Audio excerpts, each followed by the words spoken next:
Chillin' with Larry Megan.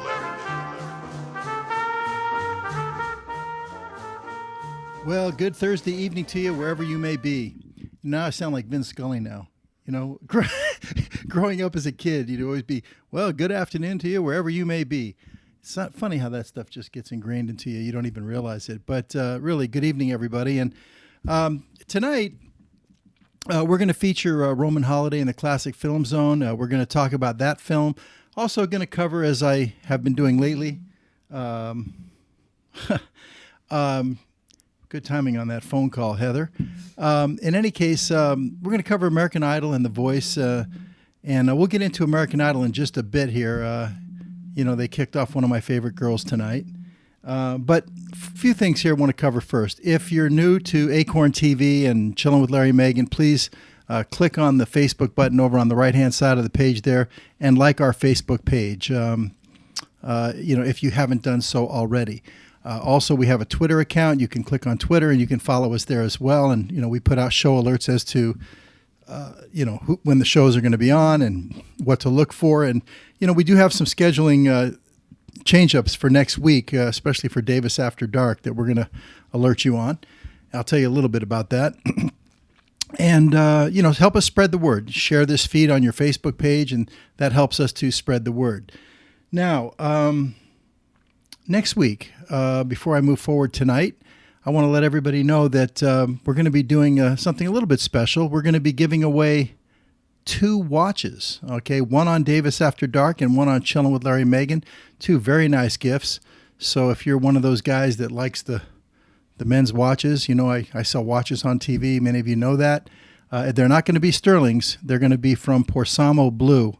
And I want to make a call out to Mo. Thanks for the phone call. Thanks for the donation. And it's going to be very well received. So we're going to give away 2 really nice gifts next week. One on Davis After Dark and one on Chillin' with Larry Megan. Okay, now let's get into these singing competition shows. I can't even tell you exactly how much grief I take over these shows, okay? I mean, I love these shows. I don't know why. I guess because I can't sing and I love watching the singing competitions. But people that I know, even friends, like to give me grief over these shows. I guess it's not hip to like these shows. I don't know. But it's funny because it's like if you like these shows, there's something wrong with you. I don't know. Maybe there is something wrong with me, and I do like these competition shows. It's like, for me, it's can't miss television.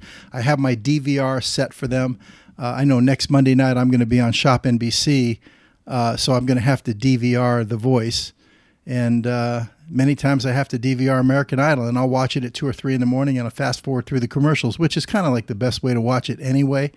But I'm glued to these things, and if there's anybody out there right now that really likes these singing competitions as much as I do, by all means, give us a call. You see the phone number right there, right below the player there. You see our studio number. We'll take your live call-ins. We'll take your calls. Let's talk about it for a little bit. I love talking about these things with people who also follow the shows, and I don't mean just because you saw it tonight or something like that. I mean, someone who's been following it for years. It's fun to talk about some of these best performances. On The Voice this week, and here's the thing. For me, The Voice is, I love The Voice, and I think I even favor it actually right now over American Idol. However, right now they're going through the battle rounds, and the battle rounds, they're cool, but they're taped, and then they're edited. And so they literally take 20 minutes for every battle. And so we only get 6 battles in a 2-hour show. So it's kind of, you know, like we're just kind of plodding along until we get to the live shows. And we have 2 more weeks of battle rounds before we get to the live shows on The Voice, when I think the live shows are, you know, when it gets really exciting. But nevertheless, these battle rounds are exciting when you have 2 people standing there side by side and singing. And in some ways, I think it's almost unfair if you have a singer that's got a booming voice. And in the case of this week, it was Kim Yarbrough against the little girl Whitney. I don't remember her last name. It was Whitney Meyer.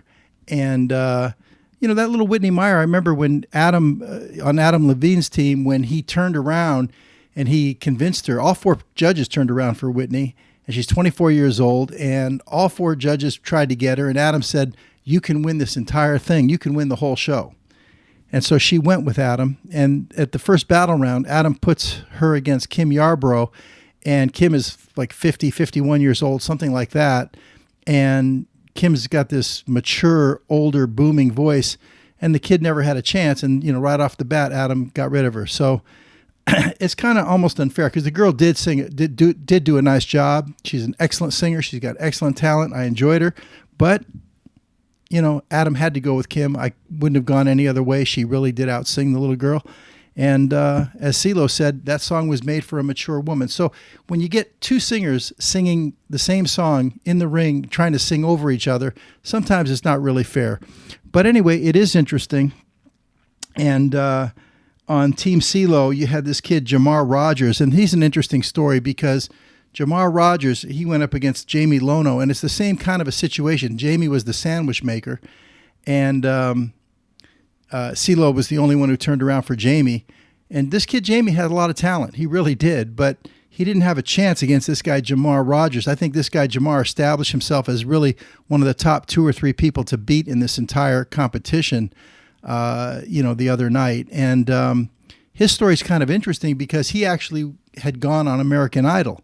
And he got cut from American Idol. But, you know, his whole backstory was he had the HIV virus and all that. And now he's, I guess, overcome that. And so his is a story of redemption.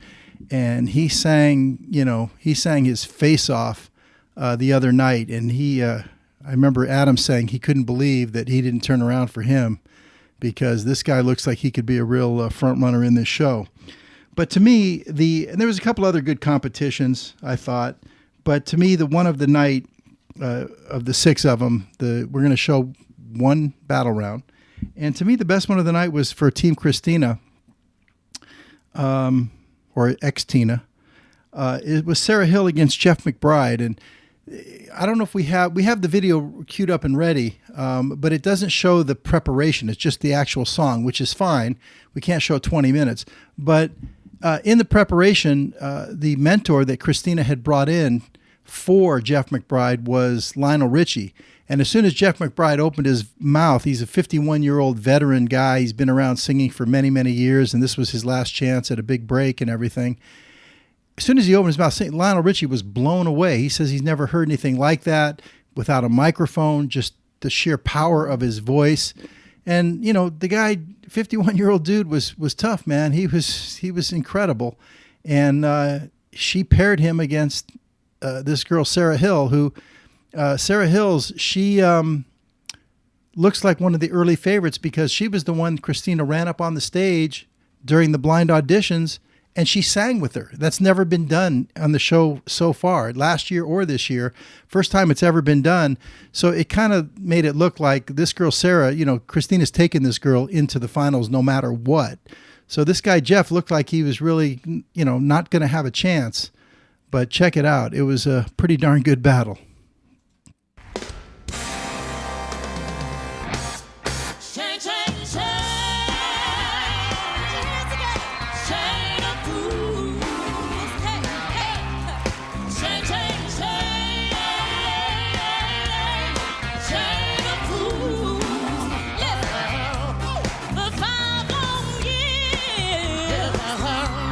You were a man, but I still love you, baby. But I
Sara and Geoff, everybody.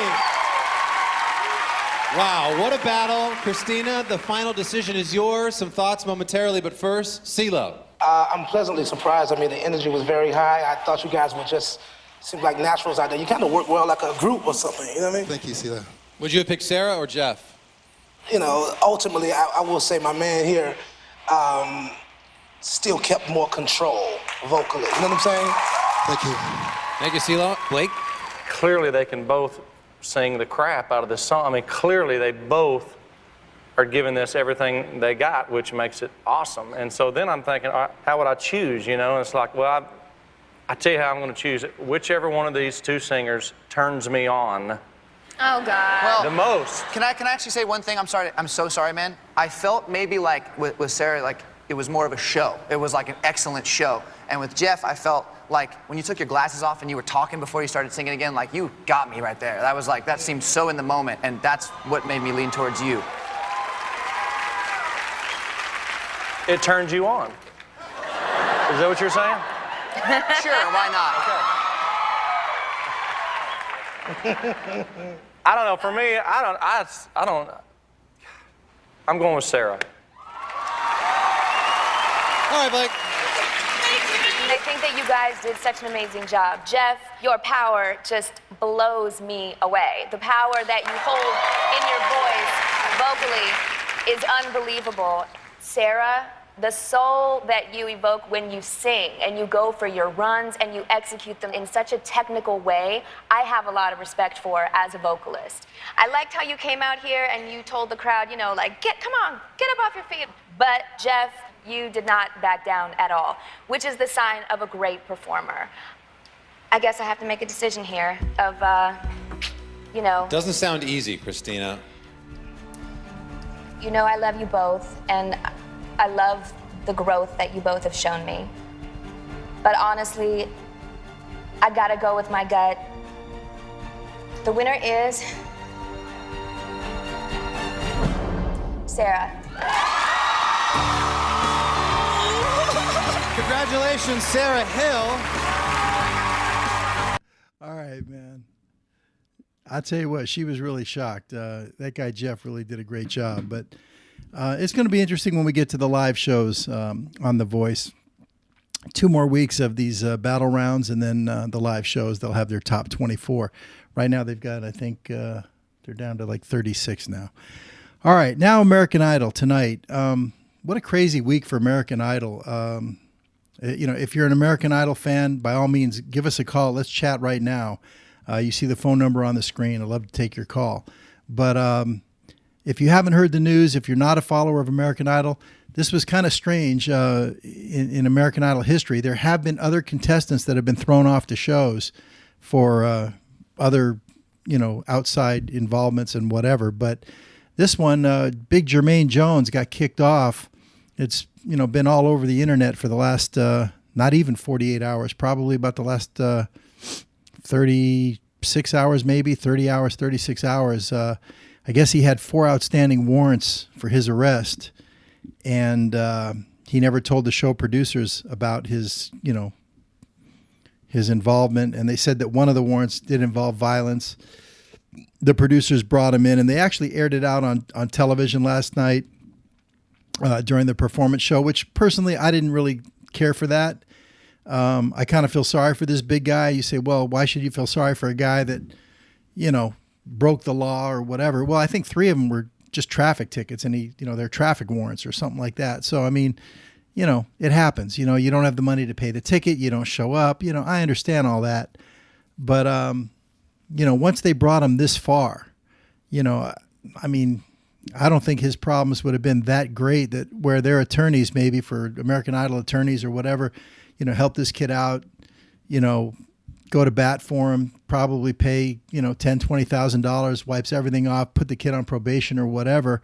And, you know, it would have been solved. But instead they chose to, in my eyes, they kind of sensationalized it and used him because, you know, everybody knows that this year, American Idol, they're actually lagging in the rankings, or in the ratings, I should say, behind The Voice.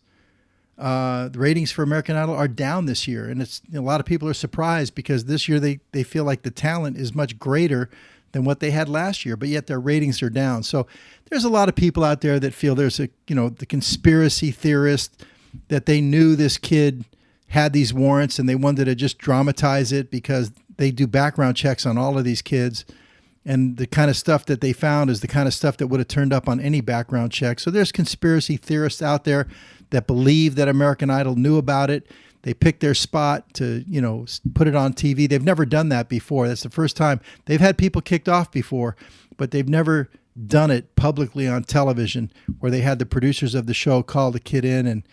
And, it's really a shame. But listen, he's not going to pay my bills. I got my own problems. I got my own worries to worry about. So I'm not going to, cry for him.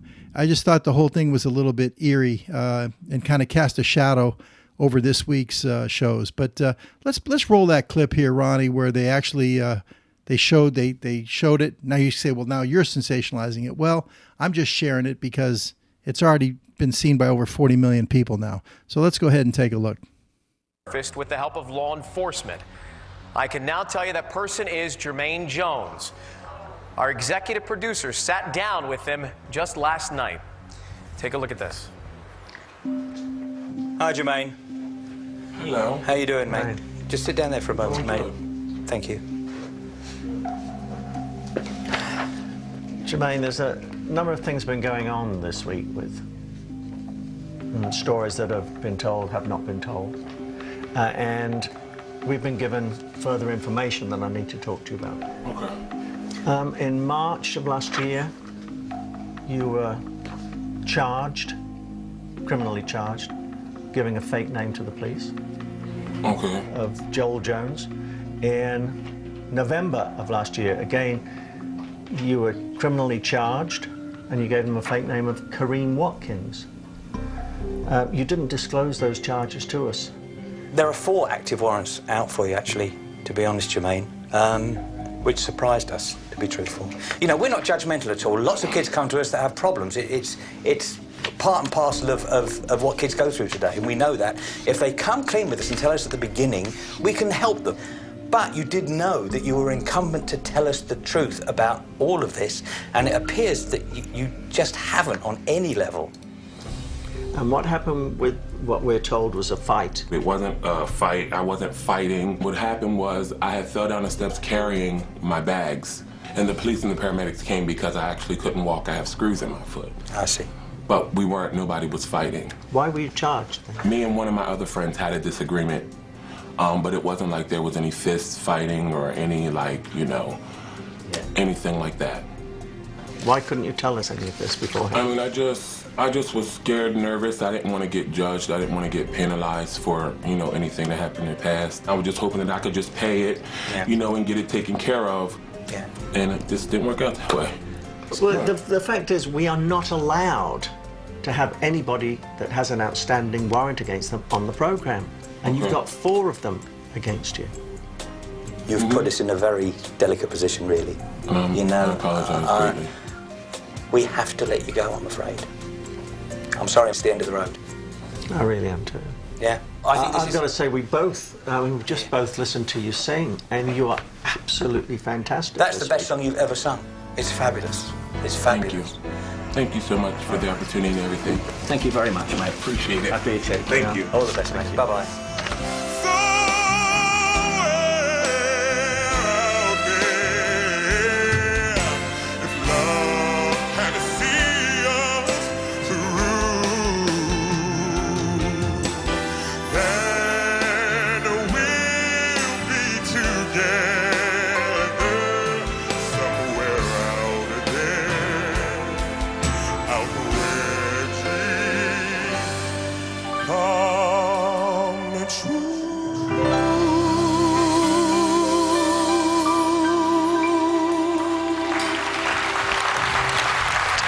So you listen to that. We will certainly miss Jermain's talent on the show, and we wish him the best of luck for his future.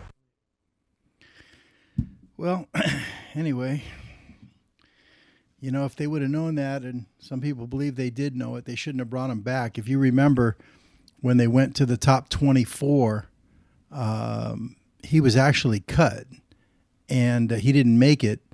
And then they had a second thought. They had a second chance, and when they came to the live shows, they decided that they were going to make it a top 25, and they asked him to come back. He was the surprise person they brought back. Well, that was only a couple of weeks ago, so they brought him back, and he made the final 12. You see, the guy's got an unusual talent. And then here they are, the top 12 tonight to sing, and they were going to cut to 11 tonight. Well, he was disqualified this week, which brought it to 11. So the cut tonight brought it down to 10. And anyway, good luck to him, and hope he works out his problems. As far as the actual performances last night, there were some good performances, but for me, it was kind of just ho-hum. I thought Jessica Sanchez did a great job. The judges were very critical of her after she had that incredible week last week. My girl, one of my favorites, is Shannon McGrain. Well, she got cut tonight, so she's gone. Shows you what I know. But she was the 16-year-old. She was the youngest one in the competition, the real tall girl, the 6-foot girl out of Florida.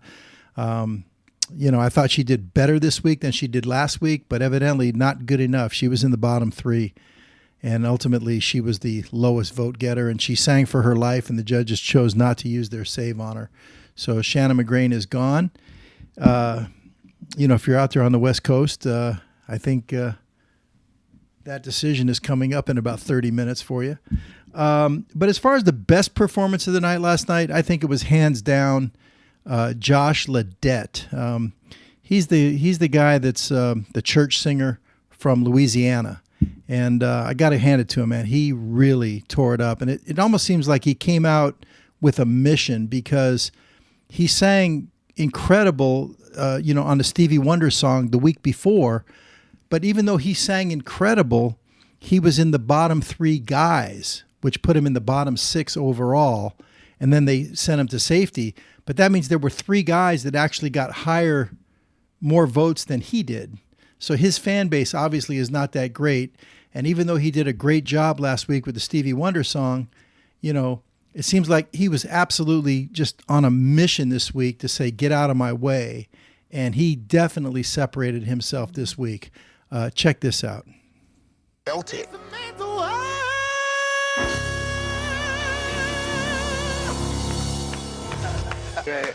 Hey, can I ask you a question? You sing in church? Mm-hmm. I just got flashbacks of like my mom pinching me, telling me to be still in church. Really? Yeah, you took me to church. Yeah, my dad's a pastor, so that's why. You sound like your dad's a pastor.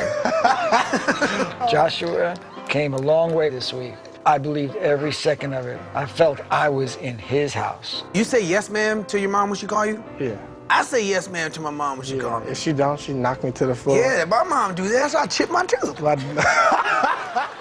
America's in for a treat tonight. I can't wait to see Joshua perform. He's gonna tear the roof down. In a nice way, because his mama's gonna whoop his butt if he tears it down.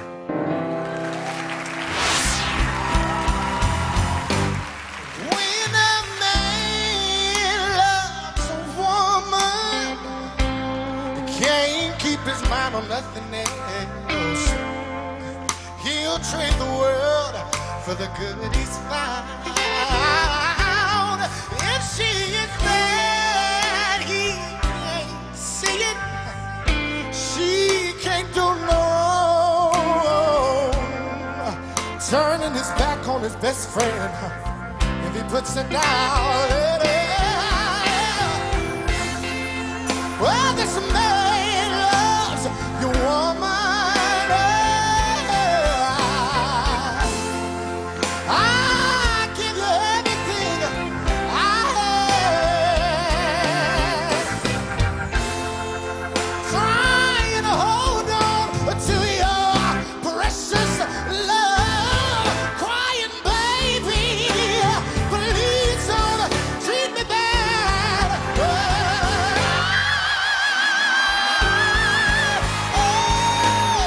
When a man loves a woman, she's down in the snow. She can bring you such misery. When a man loves a woman,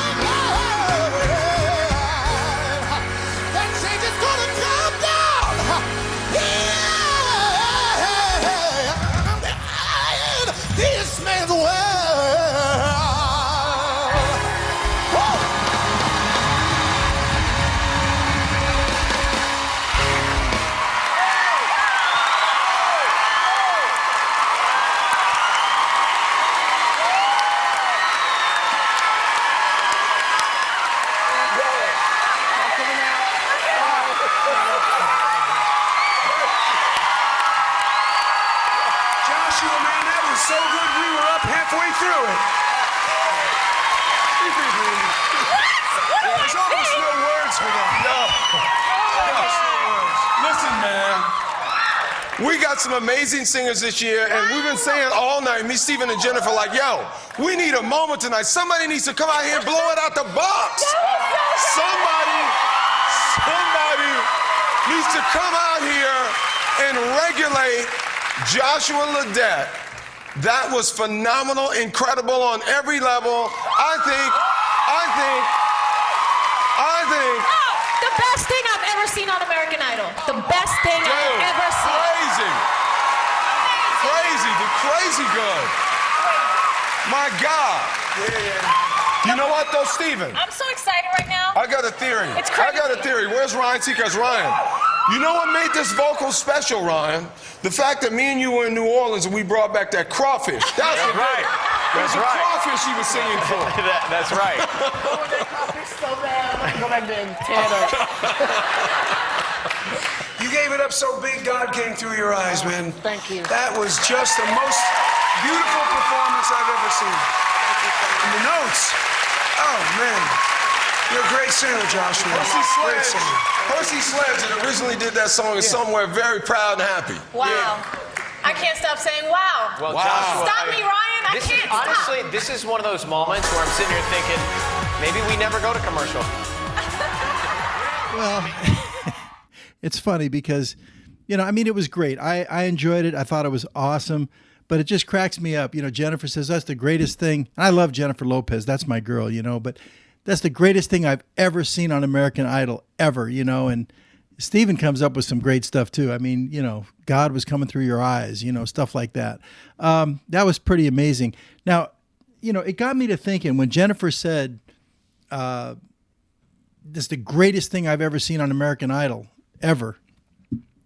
There's been so many great moments on American Idol. I've been watching the show for a lot of years. And on the years that I didn't watch, like seasons like 1, 2, and 3, I came in around season 4. I've gone back and pretty much watched a lot of that stuff, and they've had the old Idol reruns and everything. So I've pretty much seen them all. But there's been so many great moments.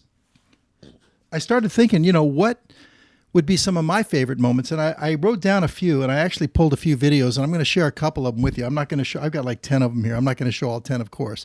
Don't worry about that. But if you've got a favorite, let me know what it is. Now, Stacia tells me we got someone on the phone, but she won't tell me who it is. So is it a video call or just a phone call? Just a phone call. All right, well, let's bring him or her in. Let's see who it is. Hello there. Who's on the phone? Hello. Hi.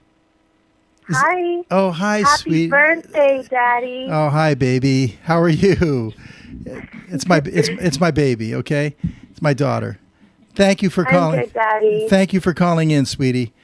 I love you. I love you too, baby. You're not at work still, are you? No, I am off of work. Okay. Are you going to watch Idol tonight? I am going to try and watch Idol tonight. I'm making my way home. All right. Well, take your time because it's not that great, okay? I got to tell you, Idol was not that great tonight. One of my favorite girls got kicked off the show. Oh. Yeah. Well, there's many more. I know. Listen, you don't want to know who it is, do you? No, I don't. All right, sweetie. Enjoy it. Drive safe. Thank you for calling, and we'll talk soon. Okay. All right. I love you, Daddy. I love you, baby. Bye-bye. Bye. Thank you. That was very nice. That was very nice. I don't like to tell people about my birthday. It's not my thing, But I know Stacia's, her heart's in the right place. Thank you, Stacia. I saw she posted it on our Acorn TV Facebook page. That's not me posting that stuff. Because let's face it, now I'm another year older too. I'm not real thrilled about that, But it is what it is. It's our birthday, and so, we all go through it, right? So like I said, wow, it's the first time Phyllis ever called in. When I do the shows on Shop NBC, my daughter, she never watches the shows. I mean, I've done literally, hundreds, if not thousands of hours on television. And, maybe my daughter's watched for 5 minutes. I mean, she never watches or calls in or anything. So that's a miracle that I guess Stacia got my daughter to call in. I'm going to have to put handcuffs on Stacia out there. Anyway, so like I said, Jennifer saying that was the greatest thing she'd ever seen on Idol. I won't go that far because I certainly have some of my favorites. It was great. Josh Ledet was phenomenal. You heard the reference to the crawfish. Before he went up there and sang, he was standing on the stage, and Ryan and Randy had just come back from New Orleans. They brought a big bucket of crawfish, and he showed people how to crack it open and eat it, although he didn't want to take a bite before he was going to sing. But you heard Randy say the reason it was great is because of the crawfish, which is kind of cool. All right, but for me, I'm looking down my list right here of some of the greatest performances that I remember, some of my favorites, and I'll play two of them for you. Okay, God, there's so many. I'm going to go with David Archuleta. You got that one, Ronnie? Yep. Okay, let's go David Archuleta. You remember this one? Check it out.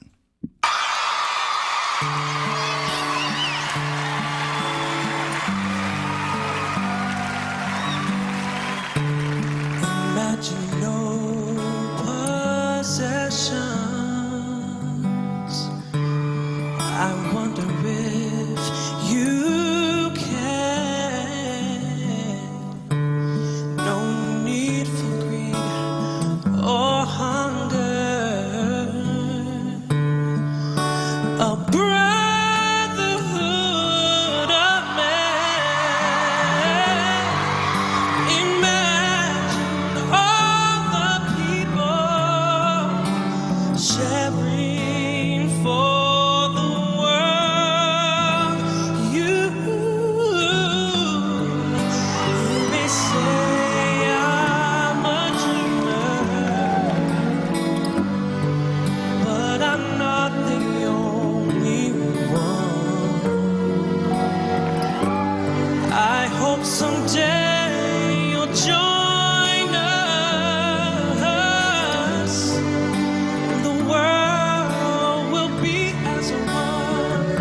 Oh, you may say that I'm a dreamer,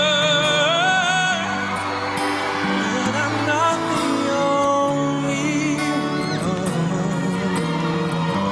Take my hand and join us, yeah. In the world we'll live as one.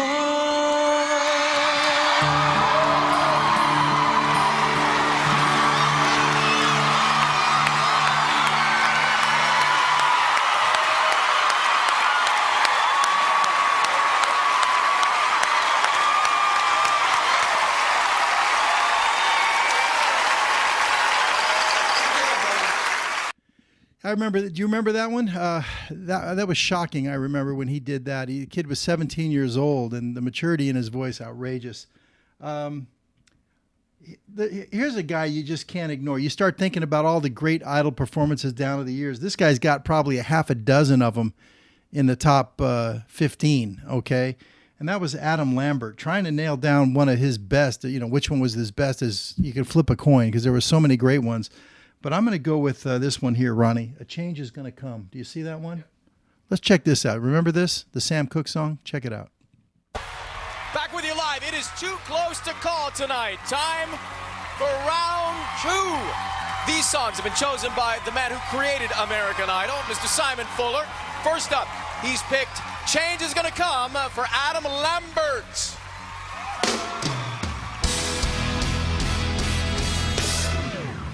I was born by the river in a little town. Just like that river, I've been running ever since. It's been a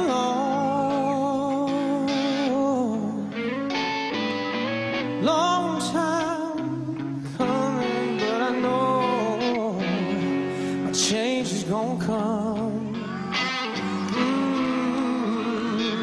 Yes, it will. Then I go to my brother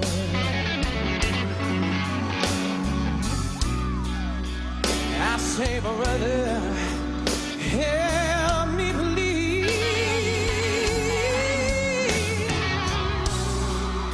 But he just winds up knocking me down, back down on my knees, and then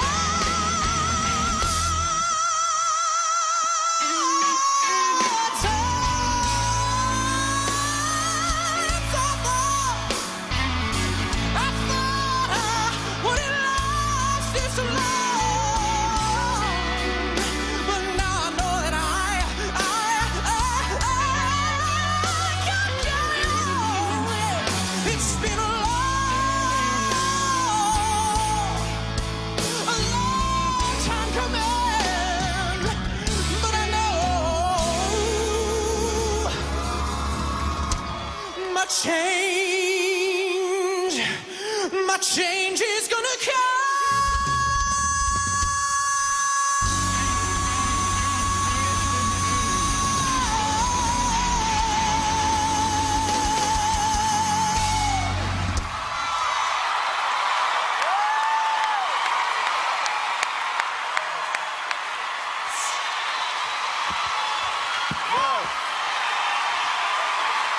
Adam. Yo, dude. All right, so listen. That song is an amazing, amazing R&B classic by the great Sam Cooke. And let me tell you something, man. What you did just there is you showed that the real reason that you're here, and I've been saying it since day one that you walked in, you can sing your face off, and that was unbelievable. Adam, that may have been your best performance and interpretation of a song from the beginning of this competition. The combination of the high notes and how you pulled it back and showed the emotion in the song, that's your winning combination, using both sides of yourself. How you doing? What's up, doing? Adam, that was the best I've ever heard you sing. Ever, ever, ever, ever. Woo! Unbelievable. Woo! Not only that, you look like a superstar up there. And whatever happens, I'm in awe of your talent. Whatever happens with this idol journey, I know with every fiber of my being, you are going to be iconic. Yes, you are.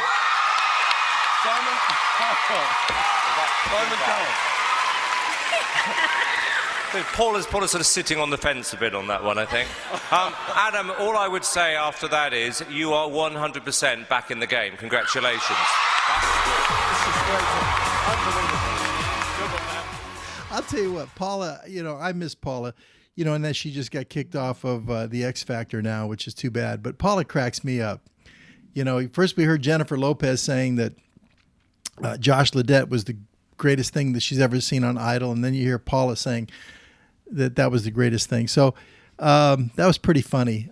Listen, a couple things going on. I got Barbara standing by, getting ready for the Classic Film Zone. And we have a caller calling in who wants to talk about Idol, John from Seattle. You know what I say? Barbie, we're not going right to the Classic Film Zone, but I'm going to bring you in anyway. Can we bring her in anyway, Ronnie? Sure. All right, let's bring her in at least. Okay. Hey, Barbie, how you doing? Hi, Larry. Hi. Hi, Ronnie. Hi, everybody. Nice to see you. Now, were you able to see that? I turned it off when you called me. I mean, Oh, okay. Well, we just saw Adam Lambert. I know you're a singer, and I know you don't care for these shows at all, and I respect that. That's okay. But we just God bless the singers, but say that again.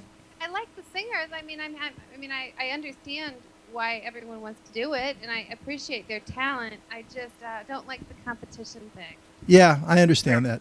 But anyway, we just watched Adam Lambert sing "A Change Is Gonna Come." You know, the Sam Cooke classic, of course, and Adam Lambert just tore it up. I mean, it was incredible. That was from season, I want to say season 8, I believe it was. It was 8 or 7, 7 or 8, I don't remember. How long has that show been on? We're in season 11 right now, so it's 11 years. I know.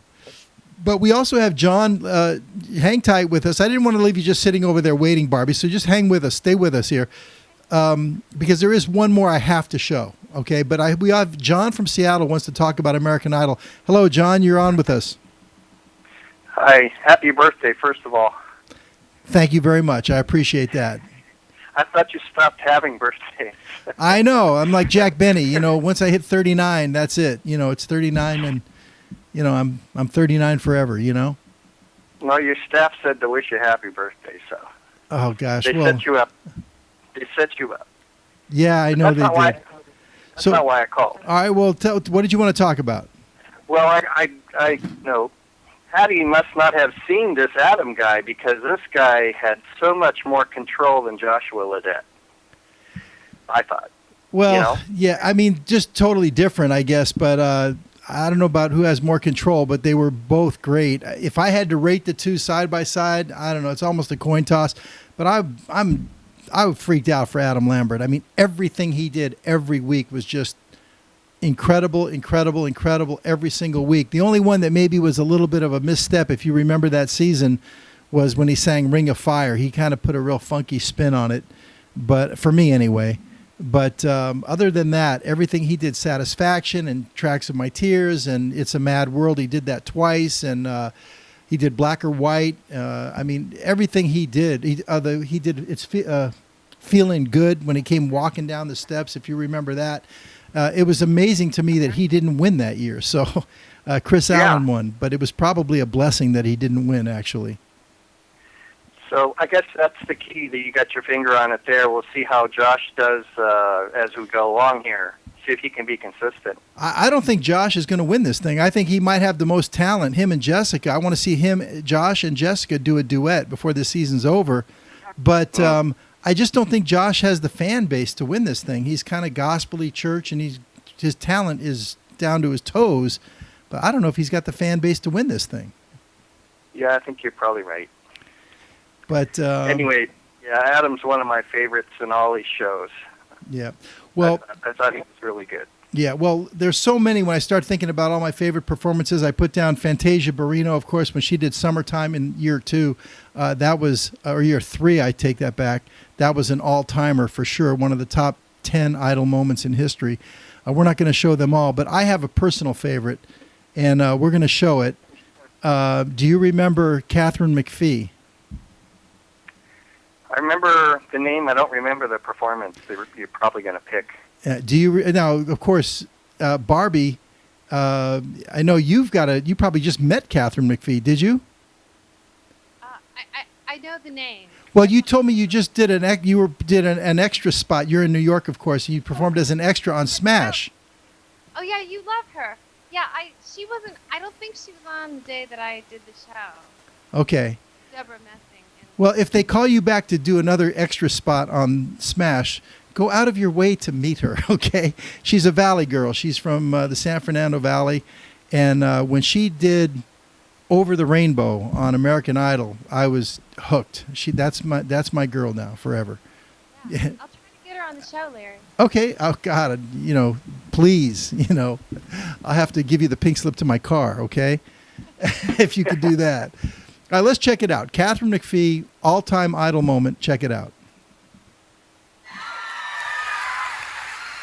When all the clouds darken up the skyway, there's a rainbow highway to be found, leading from your window pane to a place behind the sun. Just a step beyond the rain.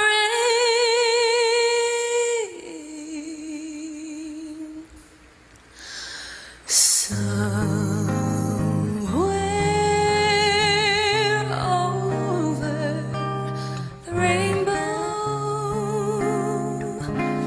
way up high, there's a heard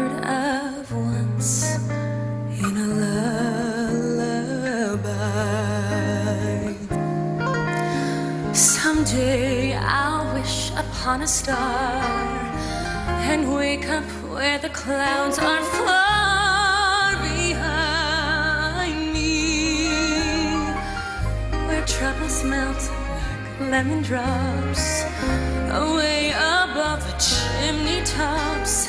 That's where you'll find me, somewhere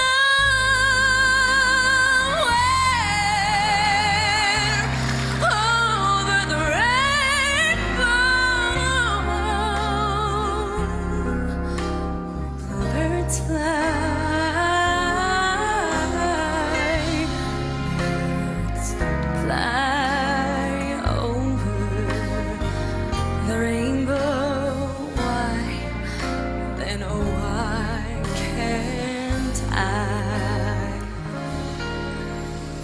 If happy little bluebirds fly beyond the rainbow, why, oh, why can't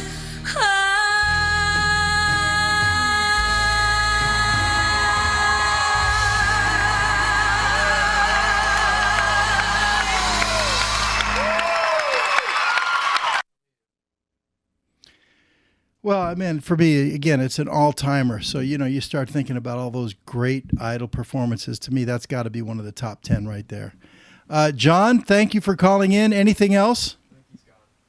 Okay, John's down? Okay, great. Well, Barbie's not down. Barbie's here, and we're going to get going to the classic film zone now, and we're going to get into a little Roman holiday. Let's go to it, Ronnie.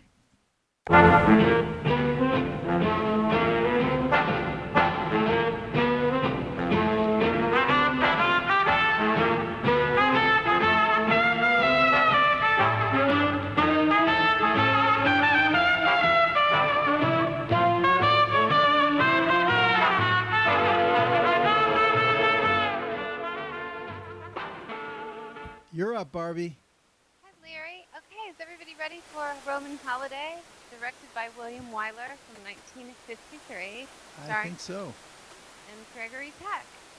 And I know I say this every week, but I really do think this may very well be my favorite of all time. Yeah, it's hard not to love Audrey Hepburn, you know? It's such a beautiful love story. I mean, in real love, and it's just it's a story about duty and attraction and what one has to do and that faded romance. It's so beautiful. I watched it. I watched some of the clips and watched the film today, and I cried. I cried again at one of the things. Did you cry, Larry? No, not for this one. I mean, you know, I'll cry at anything, but I don't know. I guess this, I don't know. It didn't make me cry, but I do love this movie, Barbie. I absolutely love this movie. I love Audrey Hepburn, and Gregory Peck really wins me over with this movie. Not only what he does in this movie, but the whole backstory with Gregory Peck, how he insisted that her name be above his in the credits. I know, and you know, he was going through a tough time when he first came to do the film, to do the filming. He and his wife were breaking up, his first wife, and then during the course of the filming, I think he met his second wife, and they remained married for many, many, many years. So it was a happy experience for him.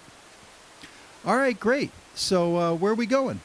So you know, first of all, I want to talk to you about the fact that I want to set the stage, I guess. So it's about Princess Anne. She's on a publicized tour of European capitals, and once she and her entourage arrive in Rome, she's just about had it with the whole craziness, and she wants some fun. She's a young girl. She's, you know, been restricted and regimented, and so she flips out. They sedate her, and she sneaks out of her room in that state. So I don't have a list of the clips in front of me right now, but I think the one that we want to go to first of all is probably when he finds her. Gregory Peck finds her after she's Sneaks out. And she's asleep on a bench, and he finds her. So that's when she snuck out of the the castle where she was staying. Right. In Rome. Okay, that's the first encounter, Ronnie. Thanks, Sure. There it is. Really nice scene. darling scene, and she ends up at his place, of course. And then, the next day, he has an appointment to meet Princess Anne. And that's when he makes the realization that Princess Anne is actually in his studio. You're right. And one of the things I like about this movie is it's funny. This is a funny movie. Yeah, they're both funny. Yeah. You never think of that. Yeah, it's a cute comedy movie, and the one who plays the friend. Eddie Albert. Eddie, He's hilarious right. in it. Eddie Albert, right? He's the play between him and Gregory Peck is hysterical. Oh, I know, and we'll show that scene at the outdoor cafe when she's on her first big day out. But do you want to show the scene where he goes to his editor and realizes that that his day has been canceled and that Princess Anne is ill and is not making any appearances? Barbie, I want to show whatever you want to show, because I'll tell you what, we can take our time tonight. It's not like we have a guest sitting here that we're going to get through a 20-minute segment on the Classic Film Zone. It's me and you, Barbie. So I love that about us. Exactly. I wish you were here. We can get in front of the fireplace and have a bottle of wine. And, I've got a whole library full of movies that I know we could, share. Okay, next week. I'll buy the plane ticket. Okay, perfect. Okay. So let's show that clip. You know what? I wrote down these scenes that I wanted to show, and I can't find it anywhere. And I'm sorry, Ronnie. Please forgive me. But I want to show the scene where he goes to the editor. Okay. I don't know what we're going to call it. That's the Joe Discovers. Okay, Joe Discovers. Yeah. Yep. All right. Good call. There it is. Perfect. Yep. And in Toto. Great scene. That's a lot. That's a running joke, I guess, in Toto. Mm-hmm. Now, at that point, Barbie, he when he looks at the picture in the paper, he's probably 90% sure he's got the princess sleeping in his apartment, back in the apartment, but he's not 100% sure. Honestly, it's such a great fantasy. I mean, to think that, I probably thought about that, about meeting somebody who turns out to be famous. It's fantastic, and there he has his whole story right there waiting for him at home. Yeah, but he's not 100% sure yet. No, you're right. He's 90% sure from the picture. Could that possibly be the princess? It looks just like her, But then he goes running home to be sure. And he kind of tricks her a little bit, right? Yeah, I mean, the whole day's a trick, which is a little bit sad because she's so sweet, and he and Eddie Albert know, but then they just both gradually just learn to love her so much. She's so dear. Right. Well, the next scene, by the way, did you find your list? I found my list. I found my list via Ronnie. Thank you, Ronnie.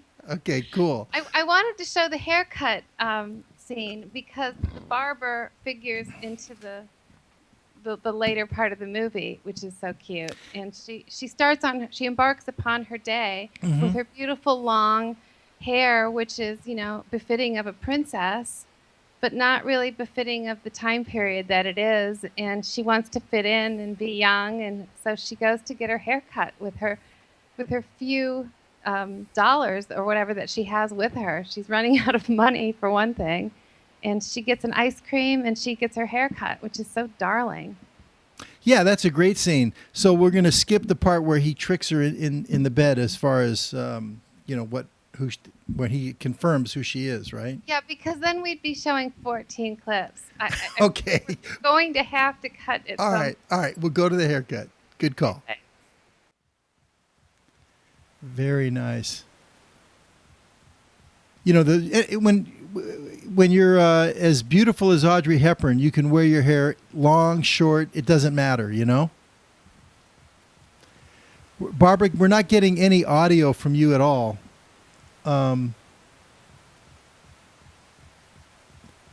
No, still nothing. Ronnie? Nothing. Hang in there, Barbie. We'll get it straightened out. We had you before, nice, loud, and clear. So maybe it's is it plugged in and everything? The mic? Okay. Well, maybe we need to call her back, Ronnie. I don't know. We lost the audio. All right. I'll tell you what. We're going to call you back, Barbie. So hang on there. We're going to try and establish a new connection and see if we can get the audio reestablished. Well, I'll tell you, Ronnie, we've been having so much trouble lately with the Skype. I don't know.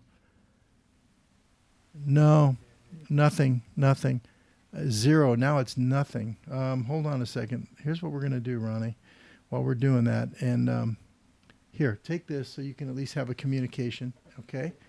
And while you're getting Barbie on the phone, take a look at a few pictures here, okay?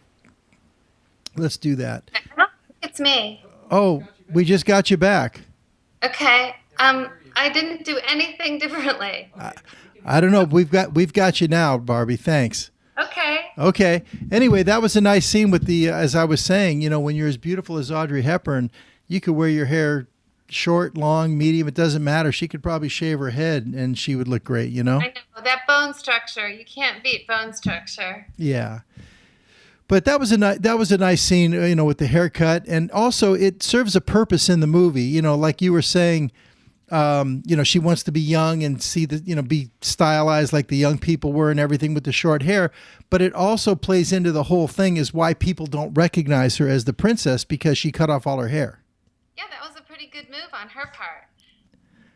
I mean, of course, a woman, what is a woman going to do on her day off? She's going to get ice cream, maybe buy a pair of shoes, get her hair done. I mean, it's so typical. She's just doing everything that a girl would want to do. And then she got a date. So It's perfect. Yeah, one of the funny things while you and I are talking, we're showing some pictures here. I don't know if you can see them or not, but we just showed the picture of the two where she's waking up in bed and he's talking to her and she's wearing his pajamas. She was, of course, she was drugged to help her sleep, so she doesn't remember anything.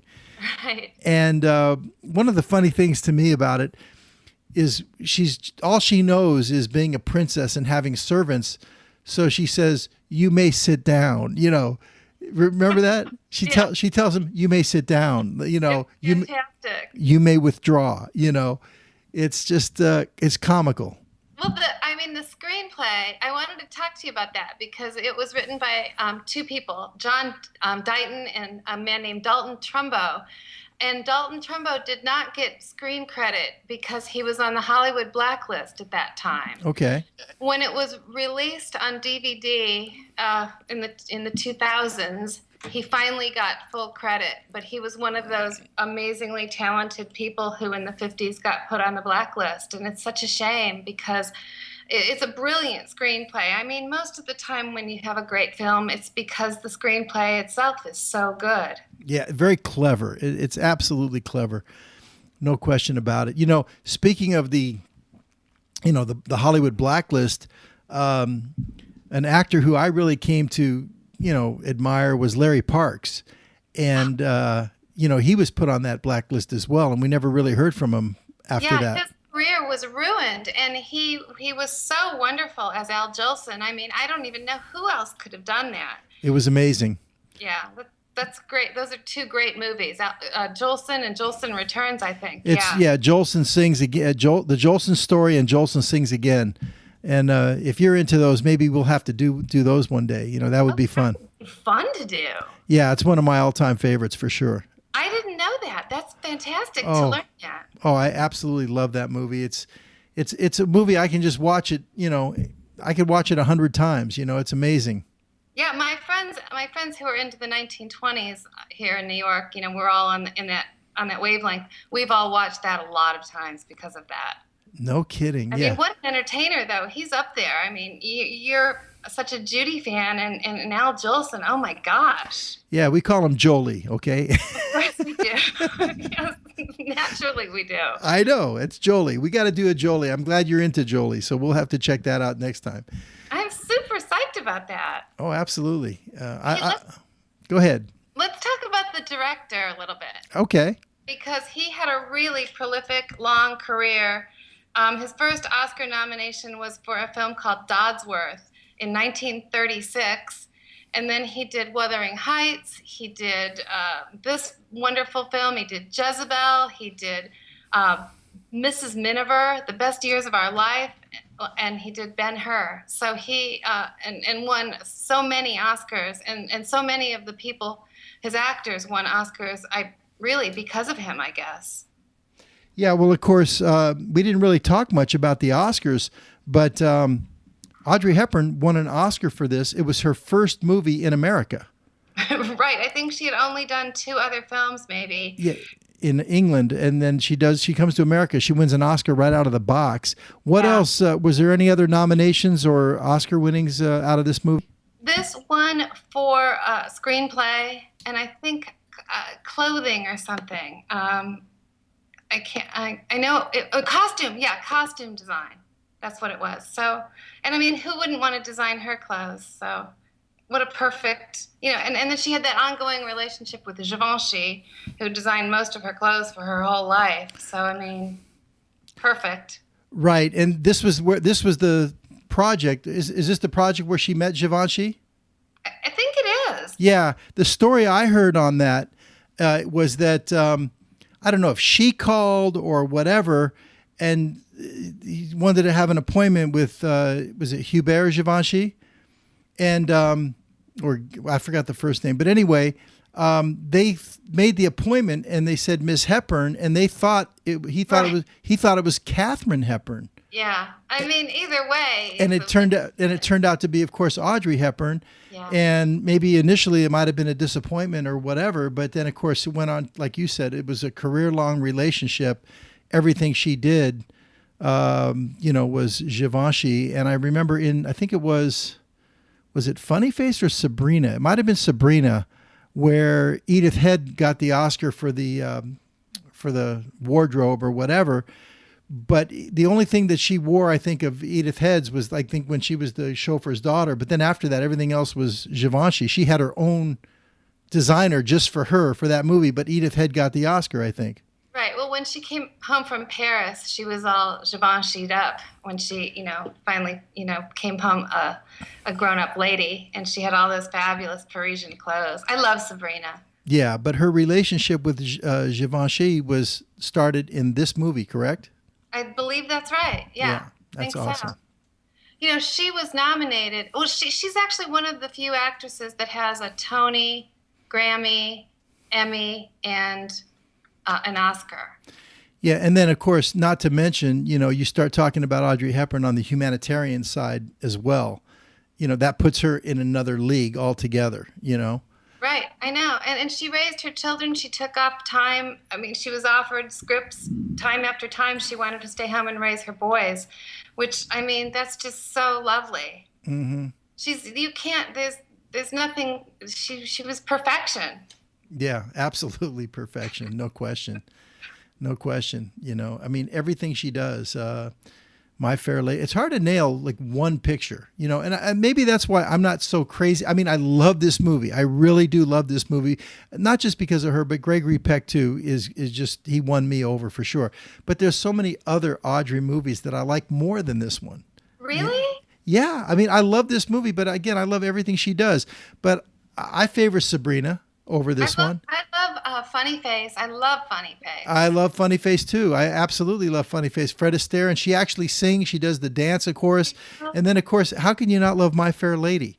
I love it. I think she's hilarious in it. Yeah, and then, of course, the one that everybody wants to identify with her, like when you mentioned Audrey Hepburn, they always mention Breakfast at Tiffany's when she plays Holly Golightly, and that's a great one too.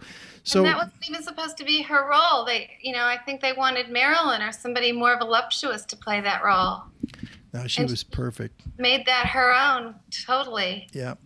There's another film that I like called Wait Until Dark, where she plays a blind woman. You probably don't like it because it's suspenseful. Yeah, that's in the 60s, right? Yeah, early 60s. Yeah. And Two for the Road and The Nun Story. I mean, she never made a bad film, did she? No, not that I know of, no. No. Nobody can say that. Yeah. All right, so where are we going next in Roman Holiday? Oh, let's see. I think we should do the cafe scene. Oh, that's a great one. Good call. That's very, very funny. If you were gonna skip that one, I was going to say, come on, Barbie. I was going to like say, hey, how can we skip that one? But good call. No, I mean, Eddie Albert's hilarious in it. Right. And of course, he played on Green Acres, and he was very comical on Green Acres, but he's pretty darn funny right here, too. Yeah, he's a great actor. Yep. All right, let's check it out. Nicely done, Barbie. That is just so beautiful. And then when he says, I will have to move and get a bigger place so you can cook for me, and yet they both know that that can never happen. Right. They both know. Are we getting a feedback in here, Ronnie? Did maybe you turn your computer up, Barbie? I turned my computer up a little. Okay, there. All right. Anyway, we'll get it. When he makes that comment, I have to get a bigger place. It kind of, for a second there, you think, well, maybe they are going to get together. Yeah, I think that's the thing. And it's been so long since I saw it for the first time, but Yeah. I mean, yeah, that's what you think, and you're hoping for that. But they're not going to let a princess marry an American, guy. But, I mean, Wallace Simpson got the king to abdicate the throne for her in the 30s. It's been done. Oh, really? Okay. I don't know that much in about that England. stuff. Yeah. So it's happened, but she's a good girl. She's doing her duty. Also, refresh my recollection, Barbie. Is there some parallels with this movie and Grace Kelly? Yeah, I was thinking that before when we were talking about Lady Diana, Princess Diana, this is also the case. But she wanted to be a princess. I think she did. She probably hated how she was in a fishbowl, but I think that was a love match. I think she wanted that. Yeah, she married Prince Rainier or something. Yeah. Prince Rainier of Monaco. Mm-hmm. Yeah. What a life. Yeah. Everybody's always fascinated with, the monarchs. So that's one of the reasons this film works, I think. Absolutely. Okay, so now the reality set in for them that, at least for her, that she's got a duty to her country and she's going to have to go back and leave Joe. And she still does not know that he's a newspaper man or whatever at this point. And so the next scene, do we have time for one more? We got time for two more. Oh no. Well, let's see. It's up to you. You're driving this ship. I was just going to do Meet the Press, the final scene where she finally, where they do finally see each other. Mm-hmm.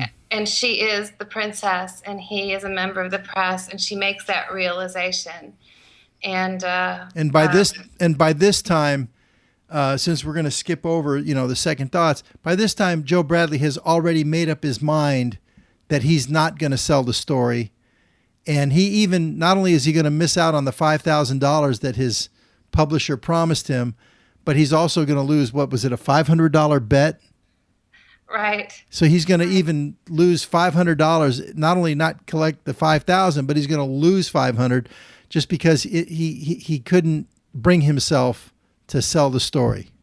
And he has to convince Irving that, this is the thing to do also. Yeah, and Irving, finally comes around. So, yeah, this is the end. Okay.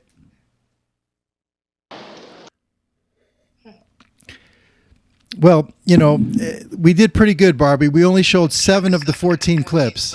I know, and that was showing a lot of restraint, I just want to say. Yeah, I know. Listen, before I let you get out of here, Barbie, it was a great choice to show Roman Holiday. It's a great film. I love it. We have Mark from New York. You may remember Mark, and he's one of our close friends here, and he's not too far away from you. Mark, welcome in. Hi, Mark. Hey, Barbara, Larry. I was doing a quick research on her through Wikipedia, and I remember her for her role in My Fair Lady. I'm in my mid-50s and everything like that, and I didn't realize the controversy that went on with My Fair Lady. In your experience, what would you say although she won the Academy Award for this, would you say that My Fair Lady still stands out as a movie more associated with her? I think that it's Breakfast at Tiffany's that's so associated with her. Okay. What do you think, Larry? maybe My Fair Lady, only from the standpoint of it was later. It was in the 60s, and filmmaking had come so far by that point. But to say what is the one, there's probably more posters of Breakfast at Tiffany's. So people today who don't know her or know of her films, they may think of that great poster of her in Breakfast at Tiffany's, so maybe that one. But man, it's tough, man.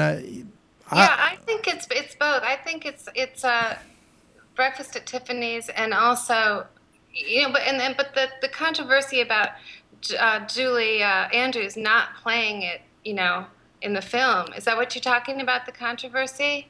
Yeah, and I even read that she didn't even do the singing either in My Fair Lady. Well, no, that was Marnie Nixon.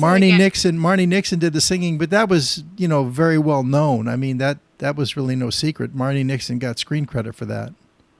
I'm sure that Audrey Hepburn, I think I read, wanted to do her own singing, just like Natalie Wood wanted to do her own singing, but everybody just thought it wasn't quite what people would expect. Well, she did want to do her own singing. In fact, they tricked her, and you can find footage. I mean, if you buy the collector's edition and you buy the special features, they actually show footage of Audrey Hepburn actually singing, and it's not bad. It's okay, but I mean, Marnie Nixon is amazing.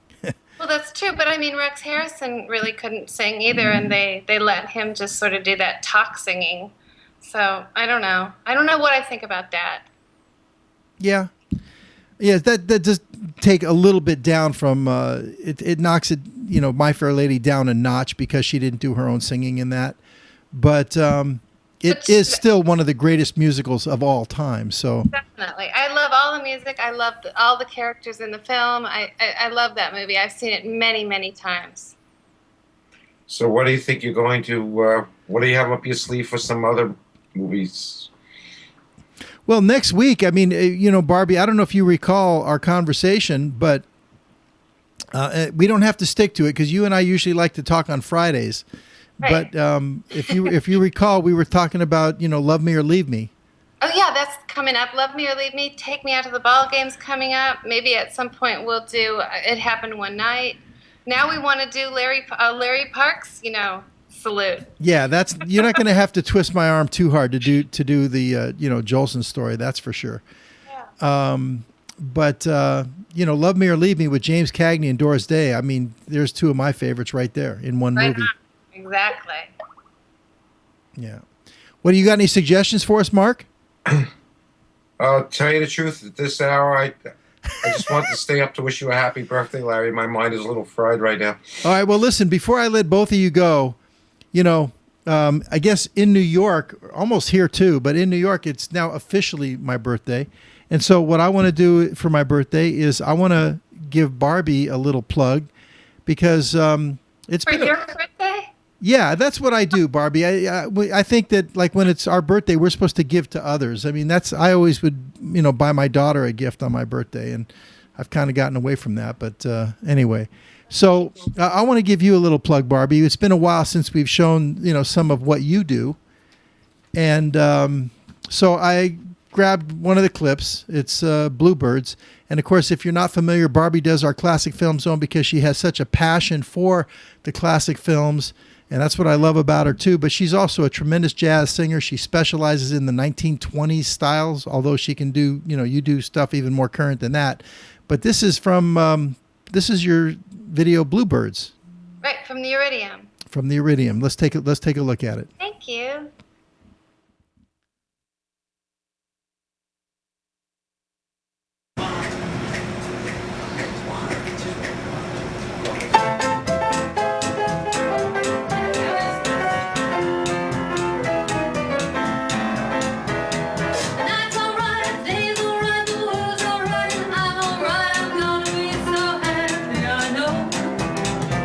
This morning I looked at the sky, heard blackbirds say goodbye.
Yeah. All right. Thank you.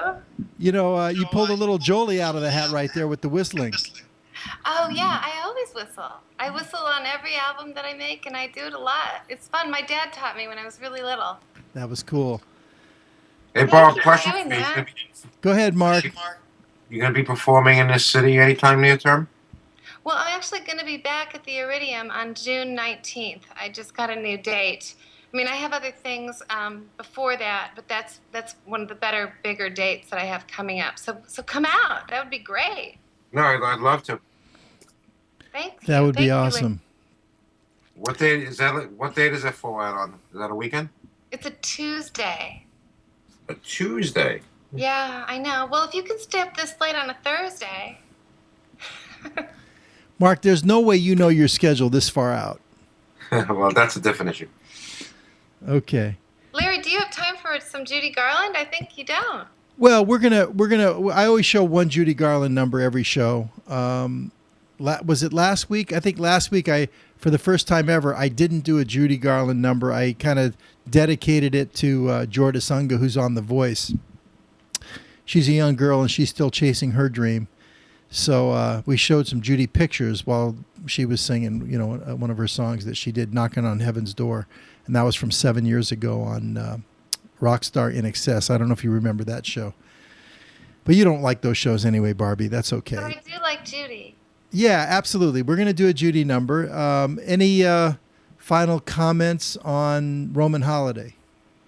No, I just hope that everybody will go and see it. And I think it was great that Mark called, because I think it is not her defining film anymore. But it surely is worth a look if you've never seen it. So. Oh, yeah. I would say this. You know, I mean, the thing is, what I love about these DVDs, and here it is right here, Roman Holiday.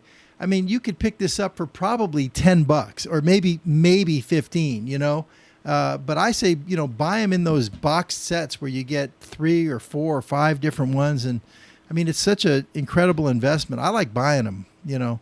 I like having it too. I like just being able to put my hands on it, and when there's nothing on, and when I just feel like I want to watch something, and I like the black and white a lot. Yeah, you know, we've actually been working on a lot of stuff behind the scenes for Acorn TV, you know, for a lot of different directions here. But one of the things is we're thinking about adding a, you know, an affiliate link to either Barnes & Noble or Movies Unlimited, so that, you know, we show these movies, not so much so we can make 80 cents on a DVD, because let's face it, the margins on DVDs are so... That's a great idea. It's not about that, but it's about providing an easy way for people. If we feature a movie, we can put a link and you can click, it'll go right there and you can buy it for, you know, from them, not from us. Yeah, you that's know. great. Yeah, and they give you like 80 cents or something like that. But it's not about that. But, you know, make it easy for people, because I think there's such a great value. You know, so many people that watch our shows here, whether it's the Davis After Dark or here Chilling with Larry Megan. Thank you all for tuning in tonight. But so many of them know us from Shop NBC, Barbie, and we're selling watches for $100, $200, $300, and sometimes even more. I know, Mark, you can testify to that. But so many of these guys, you know, and it's great, you know, they'll have, you know, 20, 30, 40, 50 watches, and they're like $200, $300, $400 watches. I mean, it's a lot of money, and you know, nothing against that. That's great. But DVDs are so easy to collect. The value is amazing when you stop and consider, and I stand to gain nothing on this, it's just my opinion, but you stop and consider all the people that put their lives into these making of these films and everything, and you're buying it for just like nothing, and it's really part of our American culture.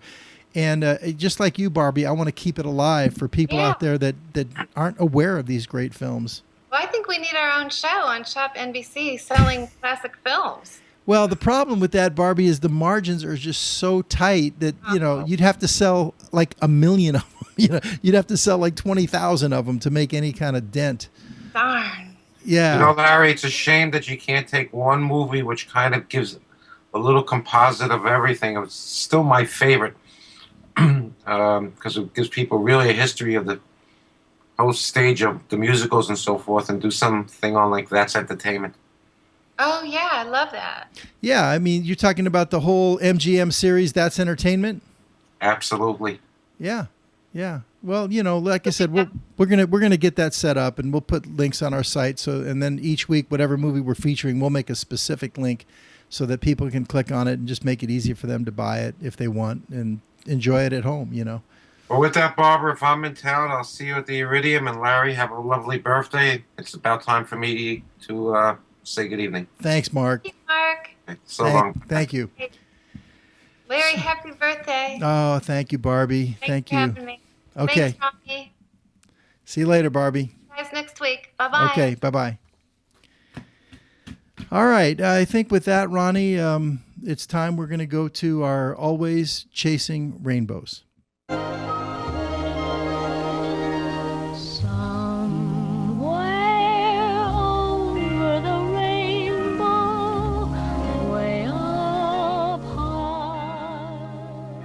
Well, as is our custom with every show, we like to end every show with just one, Judy Garland moment, one Judy Garland song.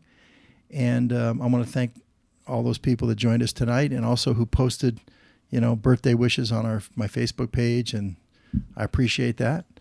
And, I was thinking about it, what song did I want to show Judy singing tonight? And there's so many songs that she is synonymous with. We think of Judy, we always think of Over the Rainbow. We think of Judy, we think of The Man That Got Away. We think of the Trolley Song or Have Yourself a Merry Little Christmas. These are all songs that, instantly come to mind when you think of her career. You think of her songbook. But there's another one too, and she said it was one of her favorite songs, and it was written by Charlie Chaplin and the great comedian. And it's just a simple song, but it's been sung by everybody. And it is Smile. Let's check it out.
If you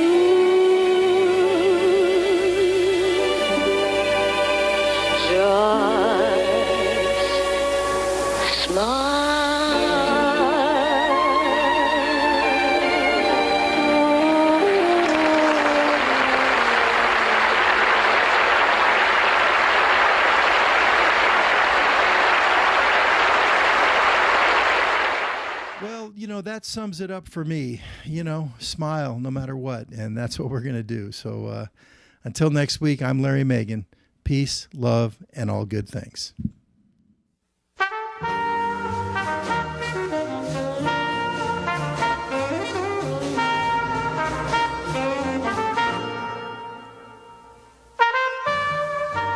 Chill with Larry Megan.